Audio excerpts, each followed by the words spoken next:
Also be speaking to patient Ashraf Garda, who has recently tested positive and is currently self-isolating at home. His wife also tested positive for COVID-19, and his two children, who are in their 20s, tested negative. Lovely to be talking to you, Ashraf. And I also saw your tweet when you found out and you announced that you had tested positive. How did you know that you might have the virus? It basically started with a slight croak, which is pretty normal for people like yourself and I, being in the media space, to be concerned. To the next day, a bit of a croakiness, but nothing significant. But on a certain Tuesday night, I was hosting a webinar, and the moment that webinar was done, I then had some cold shivers, and that graduated to a full-on fever at about 5 a.m. on a Wednesday morning, which is 2 weeks from yesterday, in fact. And your wife, because she also has the virus.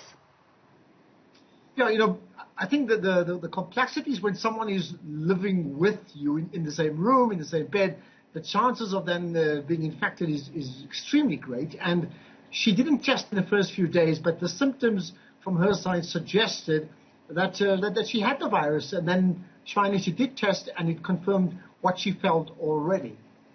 So the two of you are in self-isolation. We were speaking now to Dr. Mhinga, and he was saying that even though two people might be positive together, that you actually still need to maintain your social distance because you might actually cross-infect each other. Is that something that you were aware of?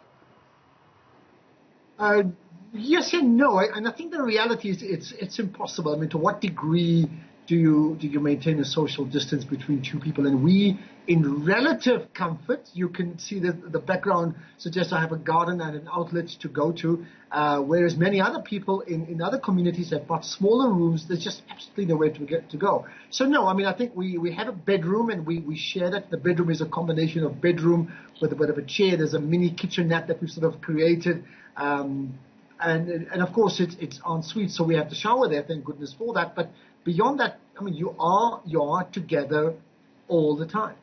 And as far as the medication that you're taking, what regimen are you on? So, I mean, most of it is prescribed by doctors, vitamin C, vitamin D, have certain oils that are really good, do some steaming for the chest as well. And we've done that and try and get out of the sun, which luckily we have access to. A quick exit from where I am seated right now to my garden, which allows that. And then somehow has been that I'm asthmatic, okay? And as you know, this is a respiratory illness if it really gets hold of you. And the fear has always been, I pray that doesn't happen. So at this point in time, I think both my wife and I are pretty grateful. We have other niggles. I have a bit of a congested throat at times, but the breathing has not been a problem. And your two kids, they are fine. They're in their 20s now. Are you all living in the same house? Are they living in a separate part of the house from you? Yes, they are. I mean, they both study at Wits, and that's where they should be, of course, but they're doing online stuff at home. Luckily, they have their own spaces, but we absolutely rely on them to bring in our foods. We rely on other people from the outside to also assist us with foods, and they literally drop it up on the outside of our door, knock on the door, and we open up, and they're, of course, keeping a distance away from us, right? But we did test them because we were obviously concerned. And I think we mustn't underestimate the anxiety levels of people. People are very anxious. Even when they're not ill, they assume they could well be ill. And I think it's completely understandable. And I wonder how you deal with this particular factor, because, yes, the cooking needs to be separate. We've been told that you need to be mindful of utensils, because if you touch utensils, they will most likely also have the virus on them. So after you've eaten, and you then, I assume, take your plates and put them outside your door so they may be removed. How does that entire removal process happen to make sure that there isn't contamination from yourself and your wife to the rest of the family and whoever will be washing those dishes? What we've done by and large, after the first couple of days, we realized that, and now it's all paper plates, paper cups, so we dispose of it ourselves to minimize that. I mean, there are suggestions that if you have to uplift those, then if you if you just put some, if somebody cleans that up on the one side, it could be fine. But by and large, we keep it as paper cups, paper plates, and I think that helps tremendously. Well, I must say, Ashraf, I am just delighted to hear you sounding so well, and just to be able to speak to you and see your picture as well. Are you as well as you sound? Do you feel as good as you sound and look?